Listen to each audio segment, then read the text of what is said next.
Hello বন্ধুরা, কেমন আছো তোমরা সবাই? আশা করি তোমরা সবাই খুব ভালো আছো। আর আজকে আমি যে রেসিপিটা নিয়ে এসেছি সেটা হচ্ছে বার্গারের একটা রেসিপি। কারণ অনেকদিন থেকেই আমাদের বাইরে কোথাও খেতে যাওয়া হয়নি এবং আমি বার্গার খুব ক্রেভিং হচ্ছিল আমার বার্গারের আজকে।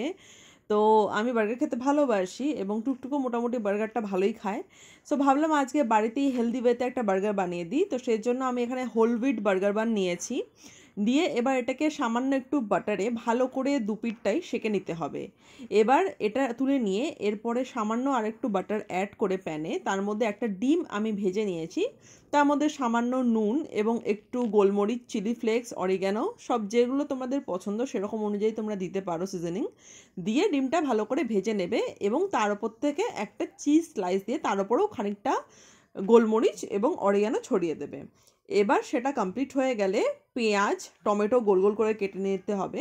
আমি এখানে শসা অ্যাড করিনি বিকজ আমার কাছে শসা শেষ হয়ে গেছিলো, বাট তোমরা চাইলে শসাও একদম পাতলা পাতলা করে স্লাইস করে দিতে পারো।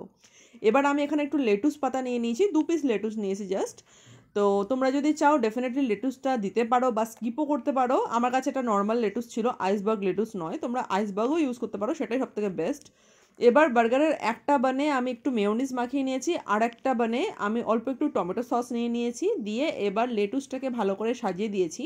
তার ওপর যে ডিমটা ছিল আমাদের পোচ করা, সেই ডিমটা চিজ সহ দিয়ে দিয়েছি এবং তারপরে পেঁয়াজটা দিয়েছি আর টমেটোটা দিয়ে ভালো করে সাজিয়ে নিয়েছি। এখানে যেহেতু আমার বার্গার বানটা অনেকটাই ছোটো, তো টমেটো 2 পিস হচ্ছিল না, তো সেই জন্য আমি একটাই টমেটো দিয়েছি। বাট সব কিছু অ্যাসেম্বল করার পর ফাইনালি আমি রিয়েলাইজ করলাম যে আমি বার্গারটা উল্টো সাজিয়েছি। তো যাই হোক, যেখানে প্রবলেম রয়েছে সেখানে সলিউশনও রয়েছে। সো আমি সব কিছু আবার ঠিকঠাক করে বার্গারটা সাজিয়েছি আর এখানে টুকটুক বসে পড়েছে অলরেডি খেতে। প্রথমে লেটুস পাতাটা বাইরে উকি মারছে দেখে একটু মুখটা ভেচকে ছিল, বাট ফাইনালি ওর পছন্দ হয়েছে বার্গারটা এবং ও খেয়ে নিয়েছে ভালোভাবে। সো তোমরাও যদি চাও এভাবেই বাড়িতে বানাও, হার্ডলি 10 মিনিট সময় লাগে বানাতে, খেতেও খুবই টেস্টি হয়। আর অনেস্টলি বাড়িতে এরকম বার্গার বানিয়ে খেলে পরে তোমাদের আর কেএফসি বা অন্য কোথাও গিয়ে বার্গার খাওয়ার ইচ্ছে আর হবে না।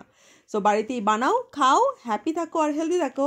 সো চলো, আর নেক্সট দিন আবার দেখা হবে এরকম একটা হেলদি টেস্টি রেসিপি নিয়ে। ওকে, বাই।